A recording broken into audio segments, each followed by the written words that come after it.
One of my friends liked to cook lasagna. The number of students in each class varied. The crowd were getting angry. The scissor is on the table. 1/3 of the work has been finished. Each of the students are responsible for his or her marks. So friends, क्या आपको इन sentences में कुछ mistake नजर आई? Video को pause करके try to find out the mistake. और अगर आपको कोई मिस्टेक नहीं नजर आई तो इट्स नॉट योर फॉल्ट. ये कुछ ऐसे सेंटेंसेस में लेकर आई हूँ आपके सामने जिसके अंदर हमें कोई मिस्टेक नजर नहीं आती है, but grammatically they are wrong. Welcome to my channel learn with Smriti. And आज के वीडियो में हम सब्जेक्ट वर्ब अग्रीमेंट से रिलेटेड कुछ ऐसे बेसिक पॉइंट्स को देखेंगे जो ना केवल आपको इंग्लिश ग्रामर में हेल्प करेगा बट कॉन्वर्सेशन में स्पोकन इंग्लिश में भी आपको उतनी ही मदद देगा. Before I tell you the rules related to these sentences, let's first understand what is subject and verb agreement. English में कोई भी जो सेंटेंस होता है उसका स्ट्रक्चर जो है, मतलब जो हम सेंटेंस फ्रेम करते हैं वो स्टार्ट होता है सब्जेक्ट से.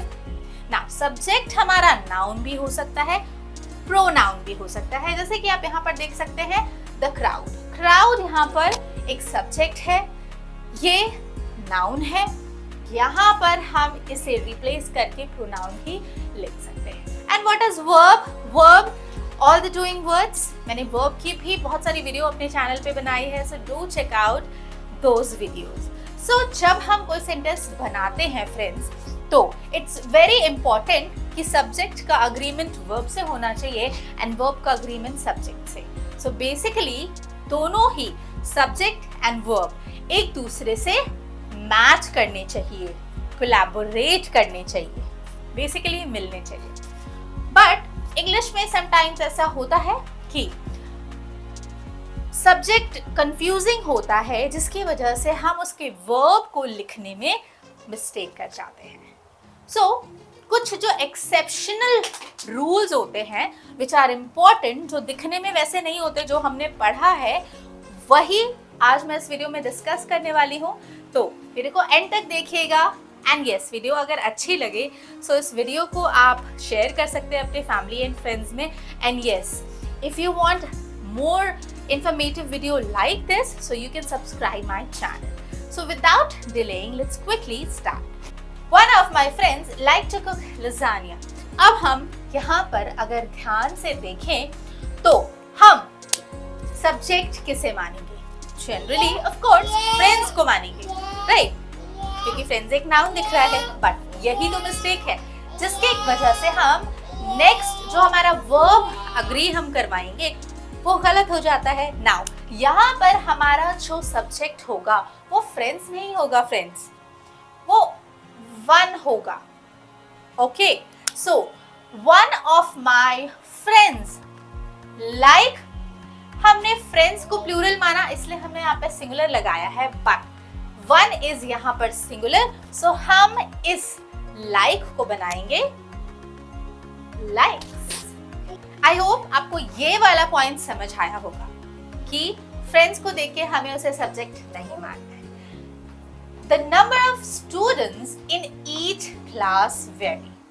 नाउ यहाँ पर आप सब्जेक्ट अगर आइडेंटिफाई करें तो आप स्टूडेंट्स को ही अपना सब्जेक्ट मानेंगे और स्टूडेंट्स के अकॉर्डिंग हम अपना जो वर्ब है वो रखते हैं और हम इसे वेरी ही रखेंगे. व्हाई? बिकॉज हमारा स्टूडेंट जो है वो प्लूरल है, तो प्लूरल के रूल के अकॉर्डिंग इसे वेरी होना चाहिए. But point to be noticed here that students is not a subject here. यहाँ पर नंबर सब्जेक्ट है. अब नंबर यहाँ पर क्योंकि सिंगुलर है तो हम अपने वर्ब को भी सिंगुलर बनाएंगे. How? Just by adding IES. I hope आपको ये दोनों ही रूल्स क्लियर हुए होंगे.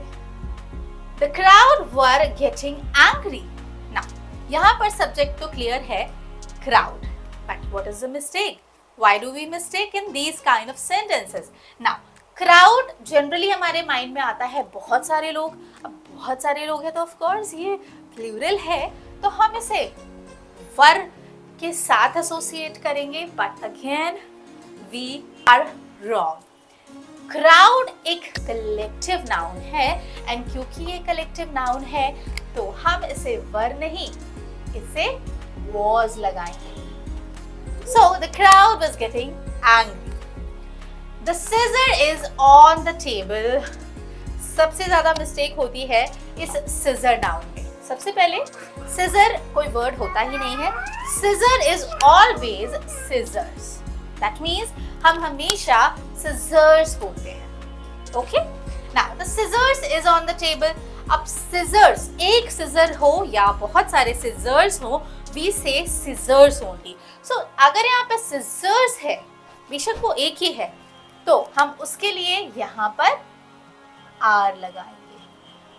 Now इसके पीछे भी लॉजिक है. अगर आप देखें तो scissors ऐसे होते हैं ना, तो scissor में वो जो दो attached जो ब्लेड्स होती हैं, that is why they are called scissors. Next sentence is 1/3 of the work have been finished. Now यहाँ पर अगर हम सब्जेक्ट के नंबर को आइडेंटिफाई करने की कोशिश करें तो हमारा जो काम है वो 1/3 है, राइट. 1/3 और 1/4 और 3/4. तो ऐसे में जनरली हम सब्जेक्ट को प्लूरल मानने की गलती करते हैं, जिसकी वजह से हम यहाँ पर have लगाते हैं, which is wrong. अगर आप 1/3 को देखें तो ये प्लूरल नहीं सिंगुलर माना जाएगा, और क्योंकि ये सिंगुलर है तो हम इस have को has में कन्वर्ट करेंगे. I hope this point is clear to you. The next is each of the students are responsible for his or her marks. Now यहाँ पर हमारा सब्जेक्ट क्या है? Of course हम स्टूडेंट्स को ही अपना सब्जेक्ट मानेंगे, और सब्जेक्ट के अकॉर्डिंग हमारा वर्ब ऑफ कोर्स आर होना चाहिए. बट यही तो मिस्टेक है, हम स्टूडेंट्स के हिसाब से अपने वर्ब को नहीं लगाएंगे.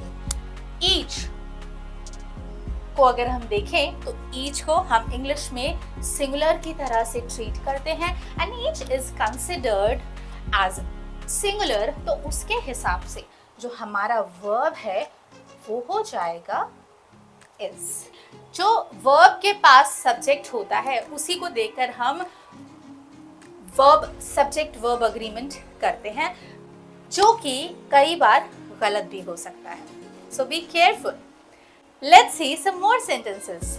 My friend with his parents are coming to visit me and my family. Now, what is the common thing or the common mistake that many of us do? What we do? We generally see the nearest subject, पास वाला subject हमने देखा और उसके according हमने अपना verb fix किया, which is wrong. यहाँ पर अगर आप ध्यान से देखें तो हमारा सब्जेक्ट पेरेंट्स नहीं है, हमारा सब्जेक्ट फ्रेंड है. और फ्रेंड क्या है? फ्रेंड एक सिंगुलर सब्जेक्ट है, तो उसके अकॉर्डिंग हमें इस आर को इस करना पड़ेगा. Let's see the next one.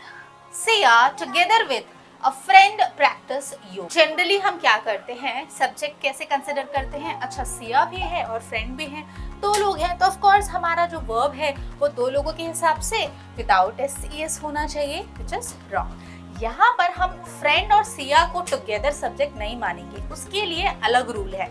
यहाँ पर हमारा जो सब्जेक्ट है वो फ्रेंड और सिया तो है, बट हमें वर्ब किसके अकॉर्डिंग लगाना है. हमें ये नहीं देखना कि दो हैं, हमें फर्स्ट सब्जेक्ट को देखना है. Why?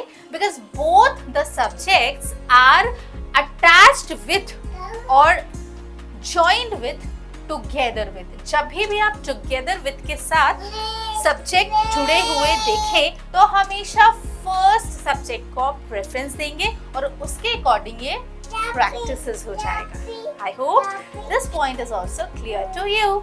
Next, the Netherlands are a European country that borders Belgium. Now, Netherlands हमारा सब्जेक्ट है एंड जनरली हमारे माइंड में होता है SES का कॉन्सेप्ट, उसे हम प्लूरल समझते हैं. बट अगर हम ध्यान से देखें तो नीदरलैंड्स एक कंट्री है जिसके एंड में एस जुड़ा हुआ है।